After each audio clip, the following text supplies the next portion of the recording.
Tonight the topic is letting go. Letting go is those of you that know me have heard me mention letting go and how important it is in a meditation practice. And I really feel that the Eastern styles, the Eastern practices of meditation, in other words, the older practices of meditation are really designed for a person to be able to let go. A lot of that has changed over the years, through the idea of manifestation and bringing things into our lives through the practice of meditation, and that is a very viable practice, and there's nothing wrong with it. Letting go is something that is a very, very spiritual practice, I think, and it should be. The more we let go of, the freer we are. First of all, it feels like a lightness, and if we can let go of more things, mental. I'm primarily talking about mental, but we could talk about physical things too. The more we let go of, the more things flow into our lives as well.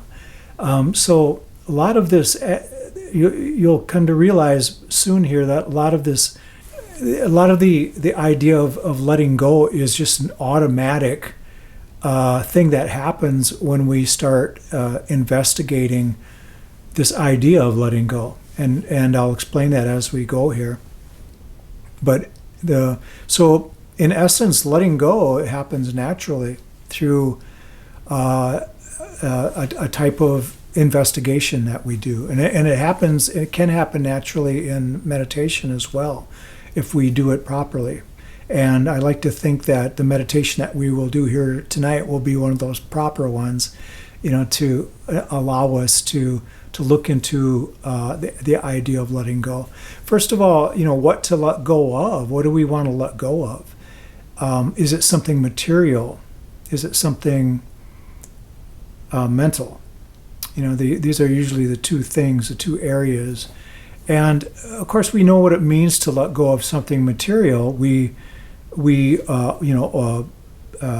might feel as if we're hanging on to something for some reason, and then we let it go.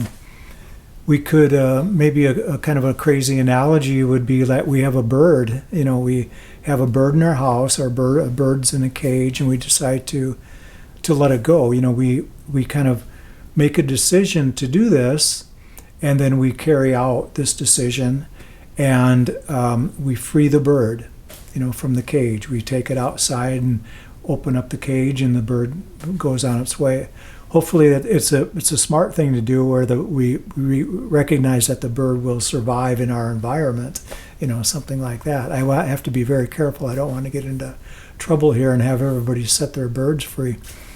But we want to, use some wisdom, behind letting go of anything, whether it's a bird or whether it's a relationship or whatever it might be. And from the material aspect, I'm considering relationships for the most part to be a part of the material letting go. And we all know that there's some relationships that didn't work out in our lives. Maybe it was very difficult to see these relationships fall apart, but eventually we made the decision, and these people are in the past. We might think of them from time to time, but they are in the past, and we're okay with it, hopefully. If we're not okay with it, there's still some kind of stickiness there. And so that really gets me to the point of generally what we want to let go of is something that feels like an attachment for us, these sticky things. And sticky things can, again, be from relationships. Sticky things can be material things. I look around this office and I see things that I could definitely let go of. And for some reason I haven't. And I would have to ask myself, why? Is there some kind of attachment to this?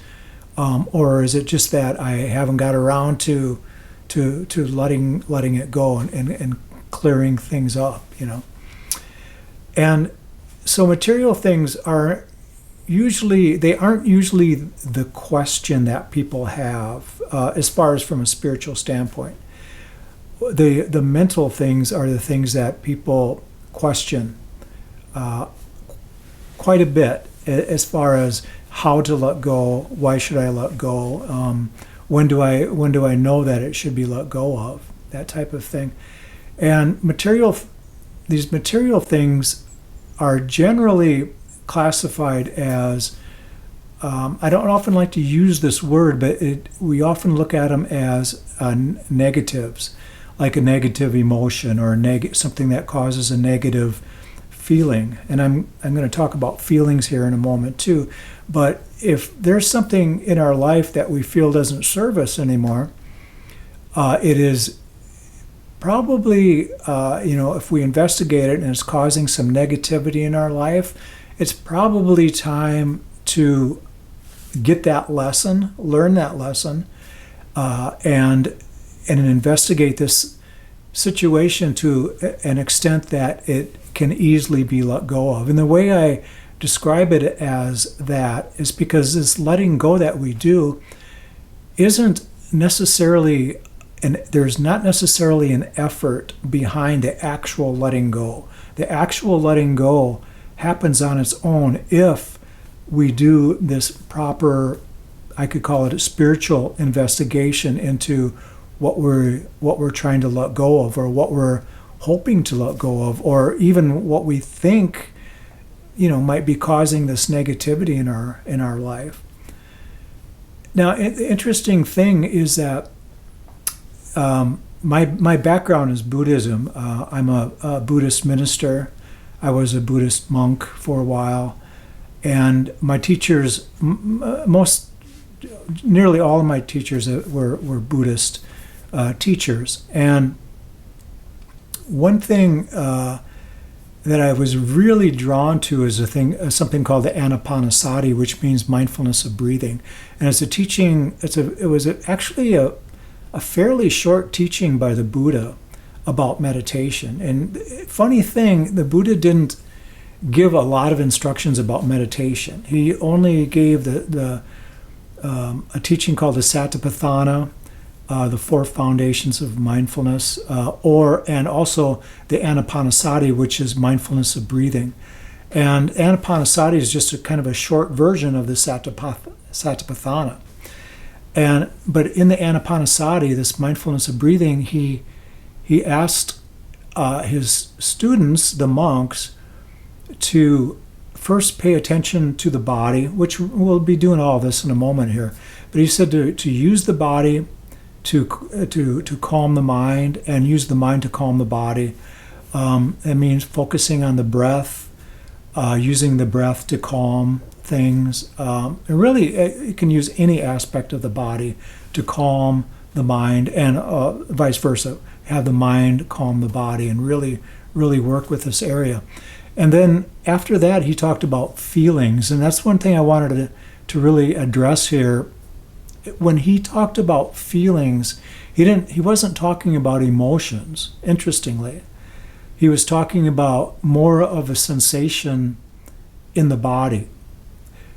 And what I mean by that is the Buddha was very well versed in what the makeup of the body was. And he realized that when we think in terms of something negative, that there's a chemical reaction in the body. And he thought that we should feel this and work with this feeling or this sensation that comes up when we think of a negative. And he had different instructions on how to use that. And to make it very simple, he called these feelings either pleasant or unpleasant, and many of them are neutral. Like right now as I speak, I feel very happy to be here, so there's a lot of pleasant sensations coming up because I love to share this stuff with people.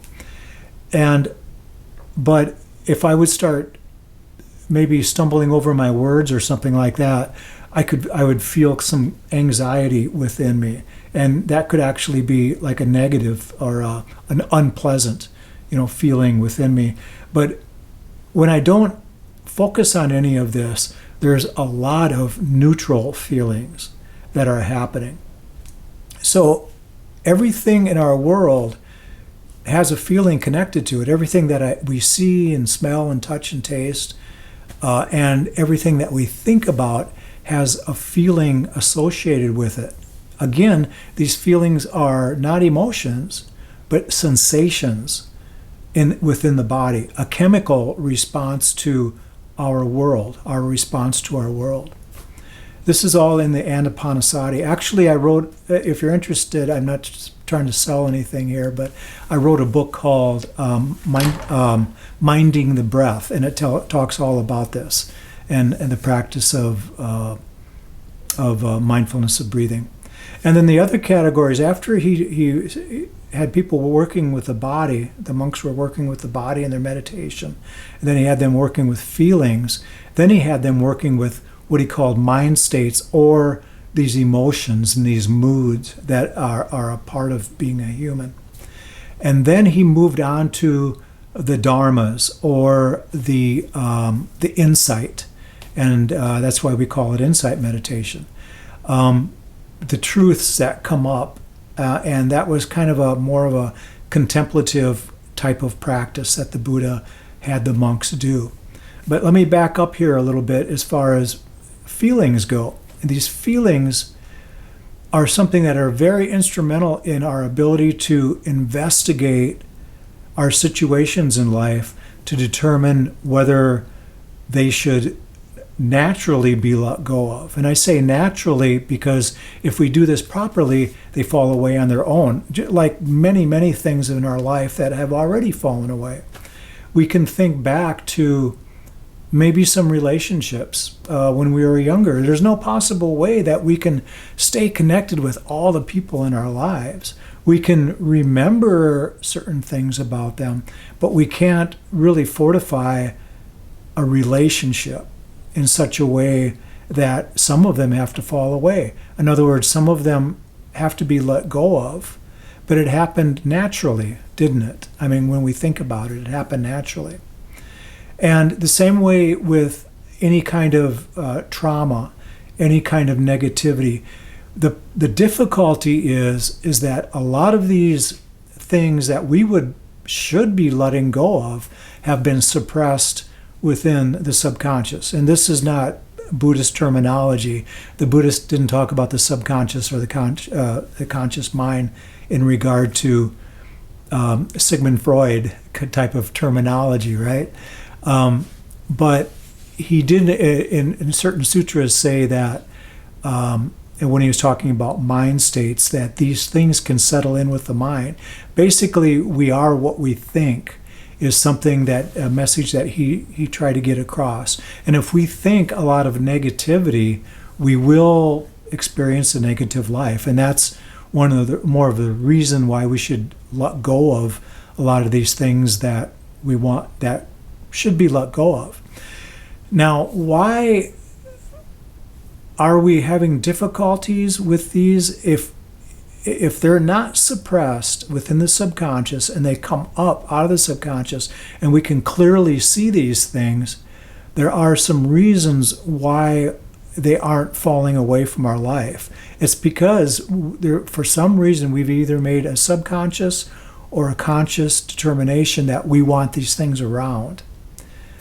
A lot of people would say, what? If there's some negative stuff in my life, I want it, and I want it gone. But if it isn't gone, there's a reason for it. Either we have identified with it in a certain way, or we have just simply failed to do the work of seeing it clear enough to get the lesson, to learn the lesson, and then to be able to let this thing fall away. And in that, getting that lesson, again, this is the investigative, what I call investigative work, to go into these events or these things of our past that are causing these problems. I'm looking at, see, Rose said I have sticky fingers with a loved one once. Oh yeah, right. Rosita said that. Rose said, what type of lineage? I guess Rose is talking about, referring to Buddhism. I started with Mahayana Buddhism and then later went to Theravada Buddhism. Mahayana Buddhism, often looked at as like a Tibetan tradition, which was something that I was involved in, and actually took a really powerful teacher training course through the Tibetan tradition, the Mahayana Buddhism, and then eventually made my way to Thailand, where I found a very powerful teacher, and that was, of course, the Theravada tradition. Theravada, the teachings of the elders, the old school, as they call it. So anyway, that's a bit of my background. I just wanted to explain that to Rose. She had the question. So in a moment here, we're going to do a meditation. And meditation is a really good opportunity for us to look at some things as they come up for ourselves in our practice. And then we can investigate them, look at them, and really become sensitive to what is rising in the mind, what is coming up within the mind. And again, if these things don't fall away on their own, it's because we have some failure to really go in and see what's going on. And if we do that properly, that investigation, if we do that properly, the letting go will happen on its own. Now, again, the things that we want to let go of are generally the attachments. And that's why they haven't been let go of yet, because they're sticky. I mean, literally sticky. And material things can get sticky, but also mental things can get sticky too. The things that we think about that cause these negative, what we could call negative emotions. In actuality, there is no negative emotions if we can learn from them, and we can learn from all of our emotions, and that's the whole idea here. The other, I kind of lost my train of thought. Another area that we probably can kind of get lost in is not only attachments, but things that we recall and cause a trigger for this chemical reaction, these feelings that come up. So there might be something in our life that we feel as if we have let go, but as soon as we recall it or think of it in form of a memory, it triggers something. And this can lead to all sorts of difficulties if we don't investigate it properly. It can be something such as if we maybe we can talk with you on an individual standpoint right now. Let's say you're thinking about something that triggers perhaps you to reach for something in the refrigerator. Perhaps you think of something that causes a craving for you. Maybe something that you shouldn't be eating. Maybe something that's too sweet, or whatever. We all have our personal things happening there. Perhaps there's something that we think of that wants us to have that drink of that beer or that glass of wine at a certain time of the day. And maybe there's a trigger of a particular time of day even that wants to remind us that, hey, this is happy hour or something like that, for us to have that drink. And these are just suggestions. I'm not saying that this is a situation with any of you, or anything like that. But what I am saying that there are certain things that come up to mind that can trigger certain emotions, trigger certain responses more than anything else for people. And these are the things that we want to look for and really, really pay attention to. So when we'll do this meditation in just a moment here, it's a guided meditation. I'm going to be putting as much silence in it as I possibly can. And remember that if there is something that comes up that we feel as if maybe we thought we had let go of it, but it comes up, or we are looking for a way to let go of it, or we don't understand why we can't let go of it. Some of the reasons are just a resistance to do this type of work, and please try to keep that in mind. And what I mean by this type of work is going in and seeing these things. And again, it's different for everybody. Everybody has their own individual thing that they feel as if they might be wishing to let go. Also, there might be a resistance to do this in what I'm calling this investigation. And that's going in deeper and seeing these things for what they are. And resistance to learn the lesson. Again, every emotion, every feeling that comes up from a memory or from something that we wish to let go of, there's a lesson behind it. That's the good part. That's the good thing. These lessons are the reason we're here. People say, what is my purpose in life? Your purpose in life is to get these lessons. And the lessons are found in all of this. They're found within these things that we would like to be let go of. And at times we will run into things that are very difficult to let go of simply because we did not get the lesson. There's a resistance to learn that for some reason. So, and also there's a resistance to let go because of simply the need for us to remember.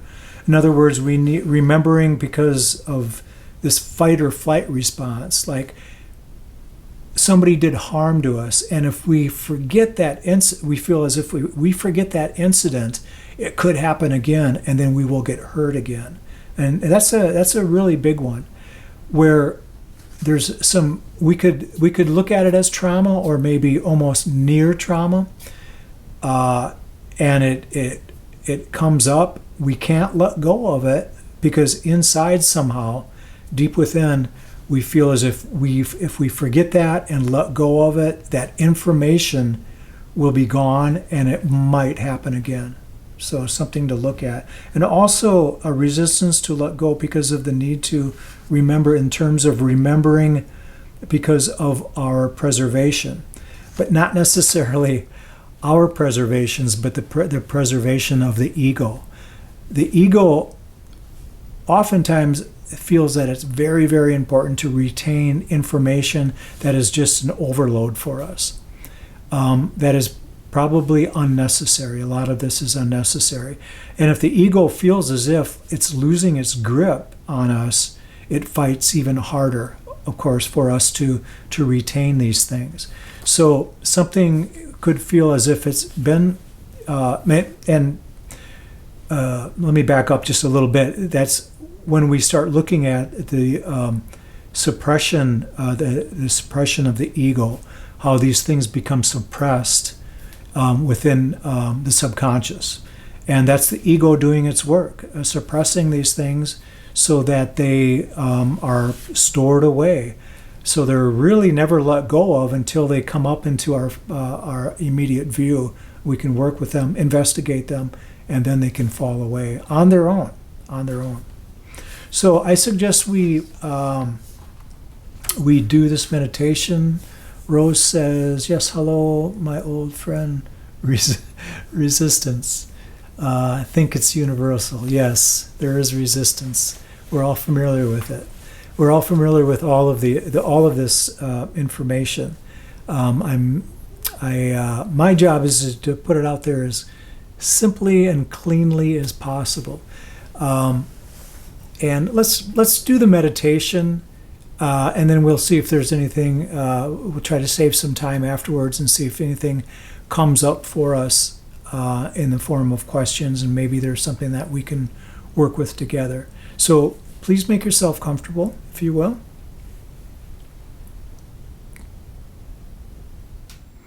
Find your seat, find your favorite cushion, whatever that might be. And again, this will be primarily a guided meditation,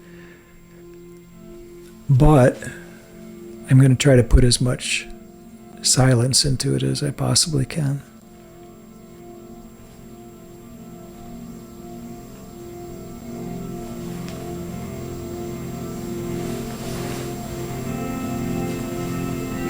So with the eyes closed, I invite you to bring your attention to the breath.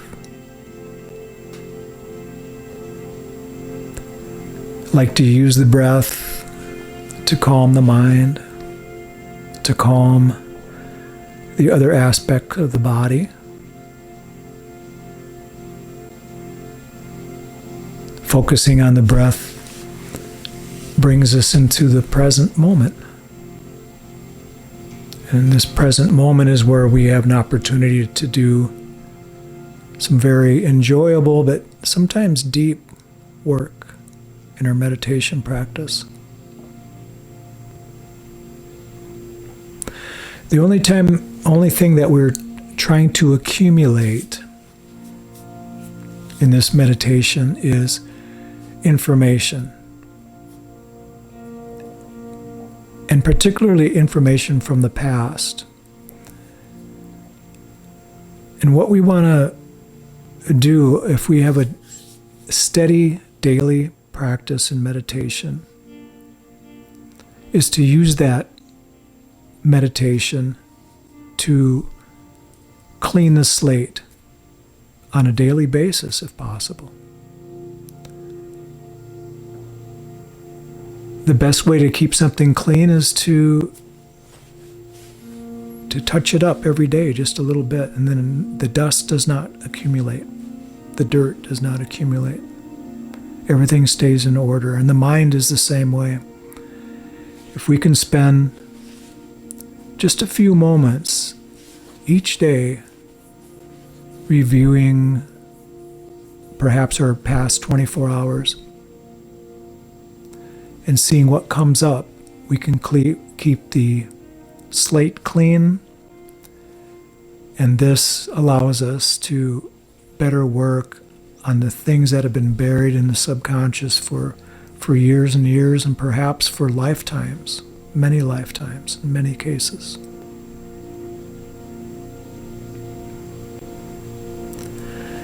So as you breathe in and breathe out, allow the breath to bring you into this place of calm and peace, stillness of mind, stillness of body. Take a moment and thank yourself for taking this time to do this work. And it should be enjoyable enough that we don't even notice that it is work, but in a way it is. Because we're going to do some investigative work in form of looking into our past. Take a few more relaxing breaths, breathing in and breathing out.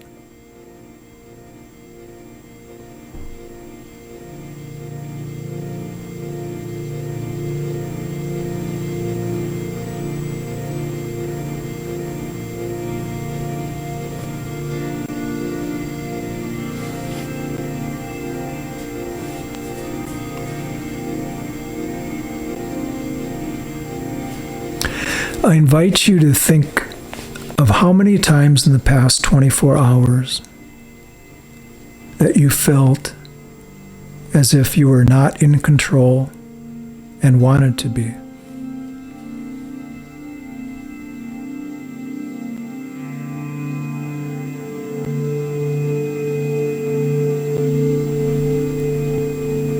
The need for control is a desire.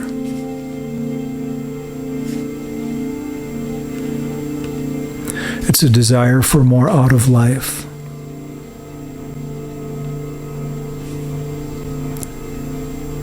And it's a factor in our being complete in some way.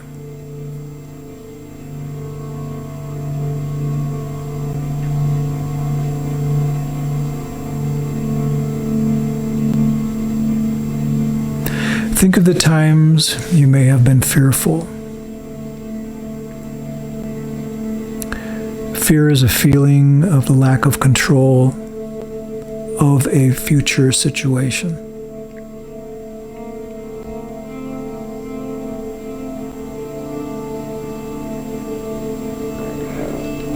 And I ask, was there any anger that came up for you in the past 24 hours?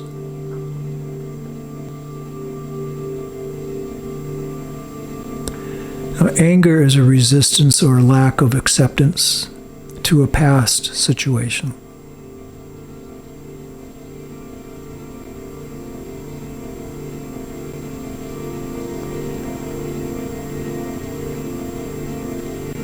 And think of anger for a moment, and think how any anger that you might have experienced recently how it was felt or is felt within the body.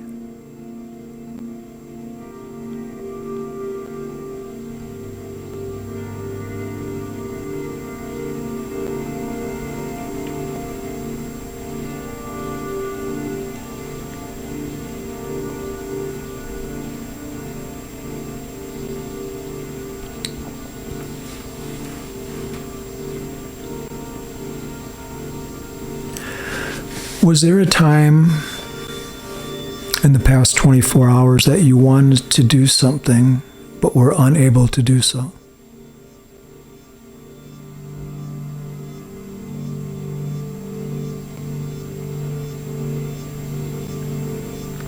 And this too is a feeling of lack of control.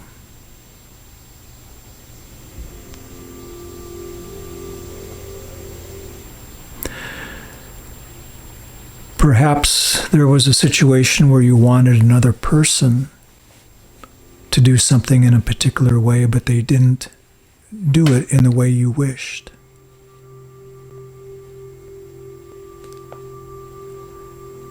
Notice the feeling of lack of control that likely came up for you.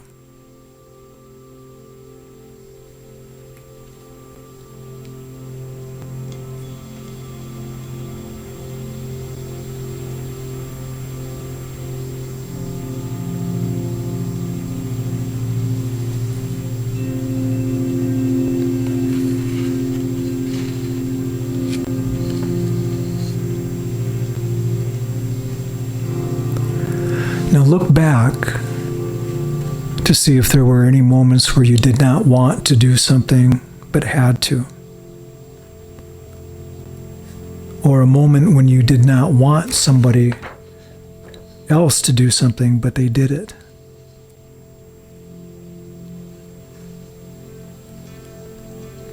And now notice the feeling within. Notice the feeling as it comes up, the chemical response.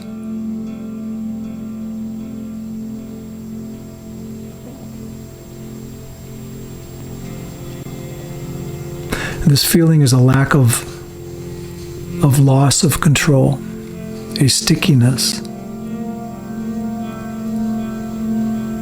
an attachment to an outcome.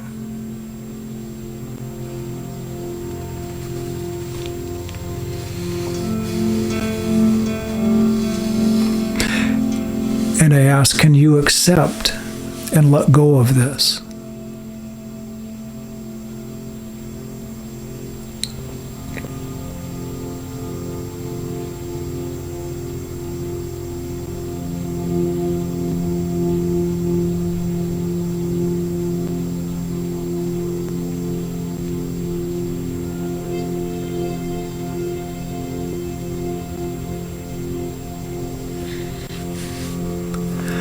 Now think of any negative situations that may have happened in the past 24 hours. Just take a few moments and see what comes to mind. Any negative situations.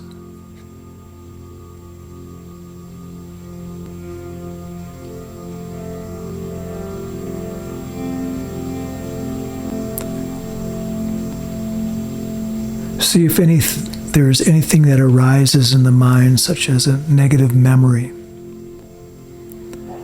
It may be very subtle. It may be very light.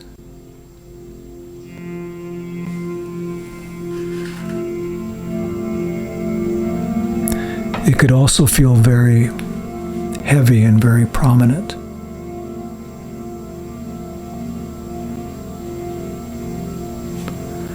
And notice how it feels within the body.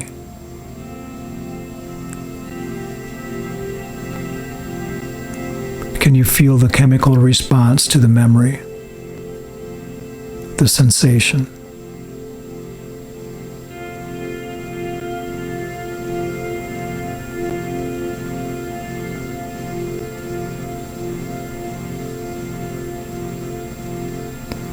And ask yourself, is this memory possibly a form of attachment?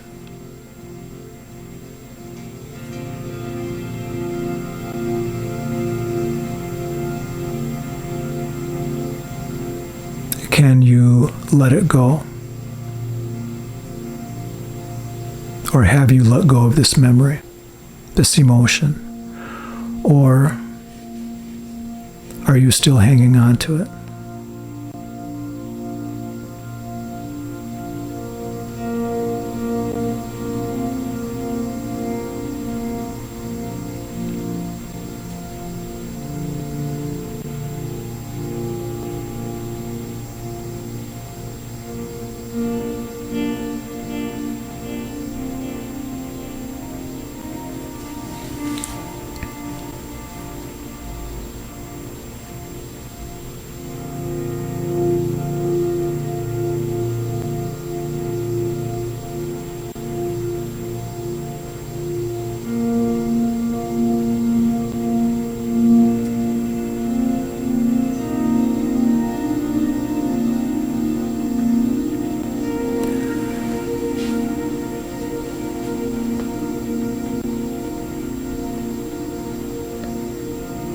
Ask yourself, how many valuable lessons were shown to you within the last 24 hours?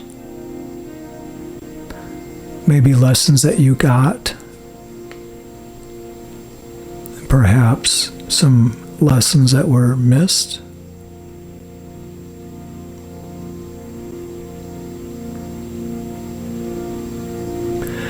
Think of the possibility that every feeling, every sensation within the body is an experience to learn something about you, to learn something about your world, about your life.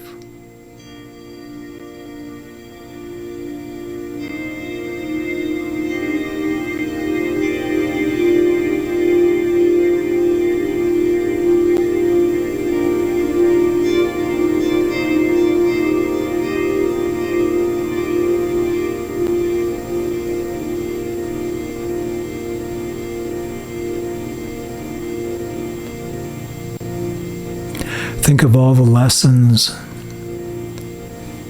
that you had an opportunity to learn throughout your lifetime up to this point.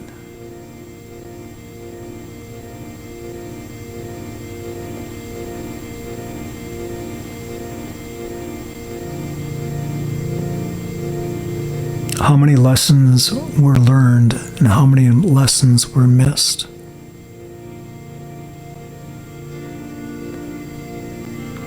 Either through not noticing or a resistance to learn the lesson.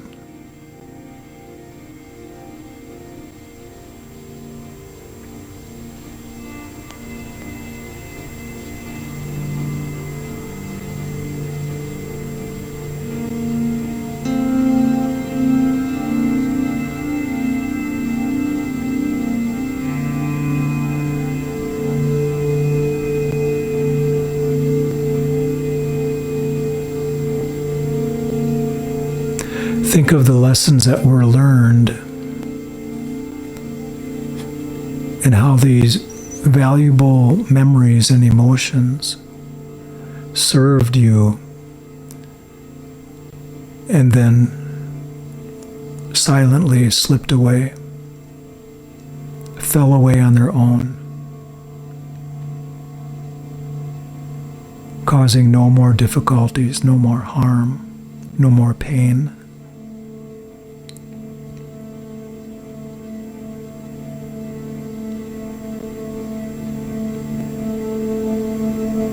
Where we come to a point where we're okay with our past.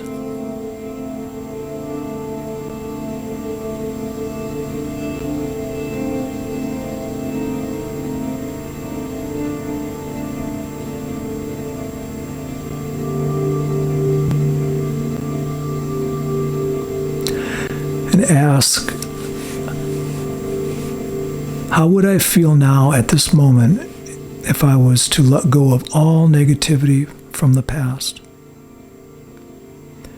If I was able to forgive any and all of the things that others have done, either directly or indirectly?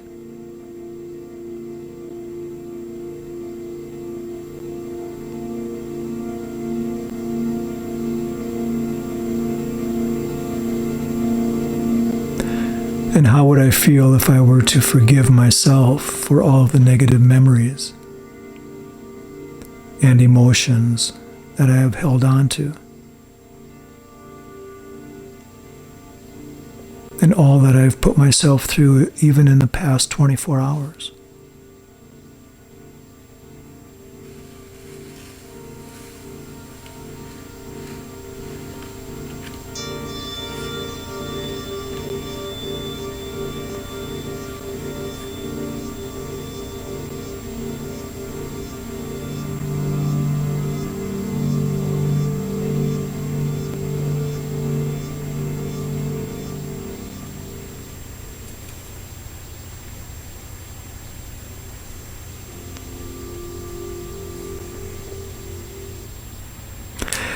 If you were able to set aside all of the pain of the past, how would you now feel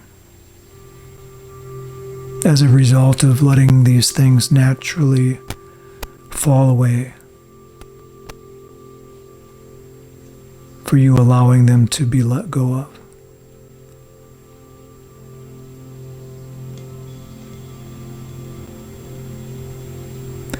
And by giving yourself permission to accept and forgive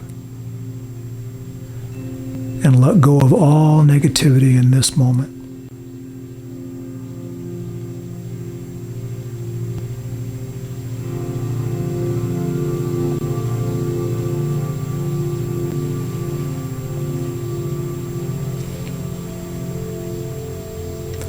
And ask yourself, how would I feel in everyday living if I am able to let go of all that does not serve me at this moment, or moment by moment?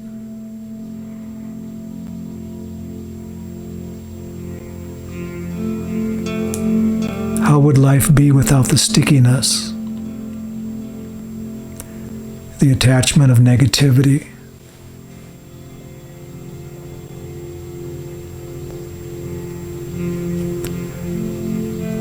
Through the investigation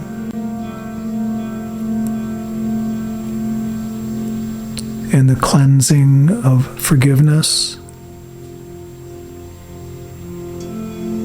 and the allowing of these things to be let go of day by day.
So as we review our past 24 hours, and perhaps even further out, we know that there's a chemical response to the memories, feelings. As we notice these arising, we can ask ourselves if we're trying to hang on to anything on purpose. We can ask, is this a falseness? Is there a fear that I'm imposing on my future? Or does an anger arise that has something to do with a situation or event that happened in the past that I'm trying to, for some reason, allow to remain in my memory?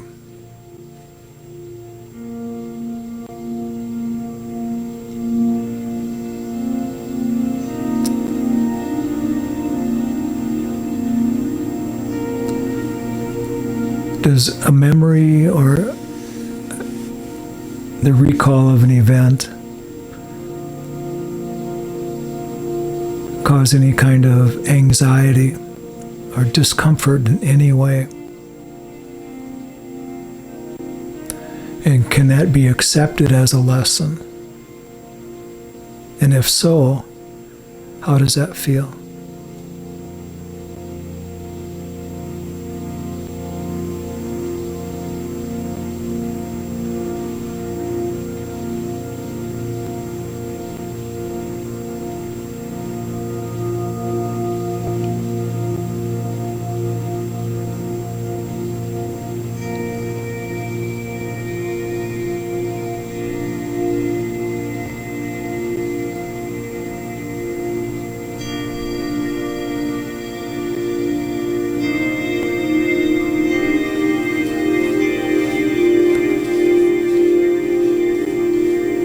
Meditation is a valuable tool for us to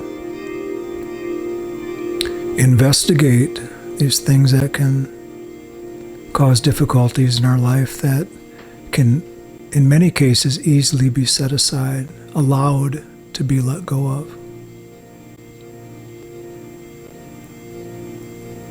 You can live a life of acceptance, forgiveness, and allowing ourselves to understand and see and get the lesson behind each one of these events, whether it's painful or difficult.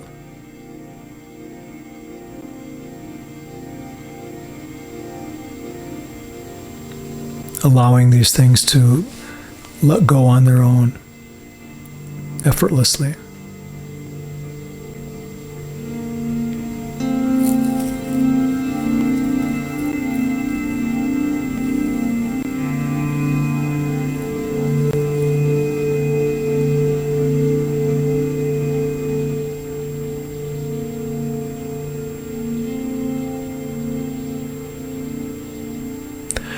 I invite you to take a little deeper than normal inhalation of the breath. Bring some energy into the body.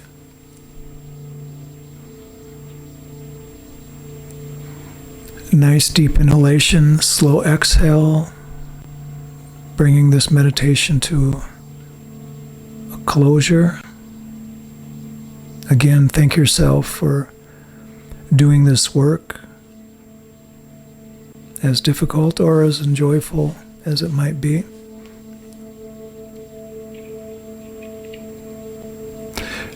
Maybe take another deeper than normal inhalation of the breath.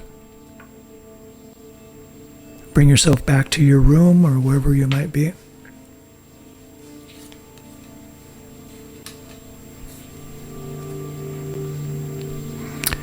And when you're ready, feel free to open your eyes. come back.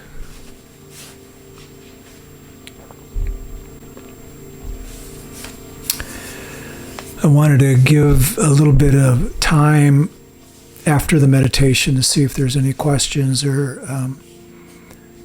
anything that came up for anybody. This topic of letting go and what to let go of, how to let go of it, why we should let go, and really the deeper aspect of allowing it to be that way. So in other words, we are not the ones that are necessarily letting go of anything. We're just kind of relaxing our grip is all, right? These things, just like many things in our life, they fall away on their own. That's the way life is. The impermanence of everything. The impermanence of moods and emotions, and the impermanence of memories, if we allow them to come up out of the subconscious so that we can see them, investigate them.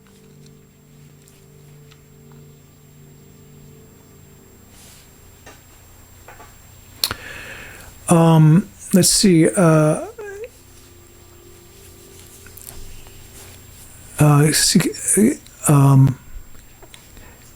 Q, I'm not sure how am I pronouncing the name right. CQ. I was asking if there was a track similar to this. There is. If you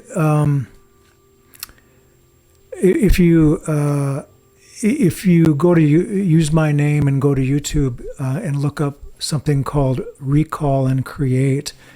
Recall and Create is a meditation practice that you recall your past 24 hours and then you create your future 24 hours. And in between the recall and create is this time and the instructions about letting go and how to let go. And the important thing is that it's done on a daily basis, on a regular basis, in order to really, like I said at the beginning of meditation, to keep that slate really clean. So rather than cleaning a room once a year, or cleaning your car once a year, it's a lot easier to keep it clean. In other words, pick things up on a daily basis, dust it off. And it's like that with the ability to let go. If we let go of these small things on a daily basis, look at our past 24 hours, see anything that comes up that is causing negative sensations within us, at that point, work with it, and then the more difficult things will take care of themselves. They'll be easier to work with. Emily says, unfortunately, just joined, but I think this would have been useful for me tonight. Oh, I'm sorry that you came in late, Emily. Having problem letting go of my housing situation, but yes, need to remember that nothing lasts forever. Yeah, and look at the lessons. Personally, that's what I do. I see a lesson in everything, especially the difficult, really tough stuff. Those are the most valuable lessons. They don't, it's a lot easier to refuse to see that at the moment when it's happening, but every time we have these serious things in our life happen, we look back on them and we can see these periods of growth. I mean, just huge moments of growth and understanding and learning from us. Thank you, Janine. I will read your email. Thank you. Indeed, everything around us gives us lessons. Yes, it does.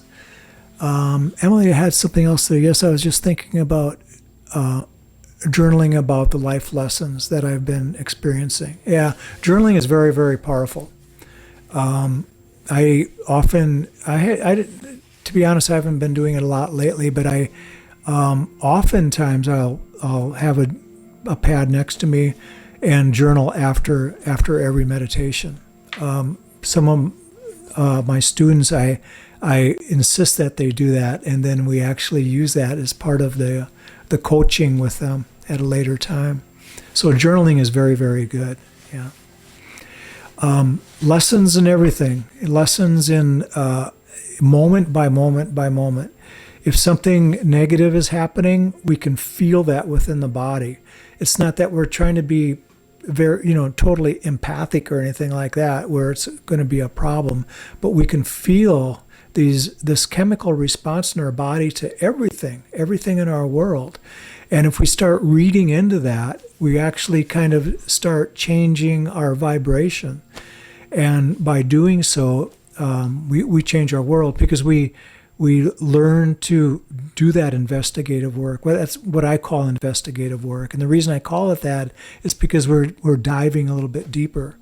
And when we look at the work that a private investigator does, for example, they do not get involved so much in the immediate whys and how did this come about. They don't let their attention, go that far. They just focus on what they're working on in the moment, and that should be the same way with us. When we think of any negativity from the past, particularly memories or recall of an event or something, and we have this chemical response to it, we dig in and ask these key questions. Why is it there? Is it real? Or is it just something I'm creating, something I'm hanging on to for a particular reason? Perhaps it's something that the ego is hanging on to. Perhaps it is something that is a trigger for something bigger that is buried in the subconscious that happened years ago or even lifetimes ago. And as these things surface, especially in meditation, when we're calm and relaxed, as they surface, we get a chance to look at them and really go in. Okay, that's really about all I have right now. If you you could look up Recall and Create on YouTube. There's more information about this, and there's another meditation on there, I believe. Also on some of my websites, there's some information on letting go and on Recall and Create. Letting go is the inner part. It's the middle part between recalling and creating. I don't want to get into that right now because we're out of time, but perhaps we can talk more about that in the future. We will for sure. Okay, so everybody, I want to thank you very much for being here. Love every one of you.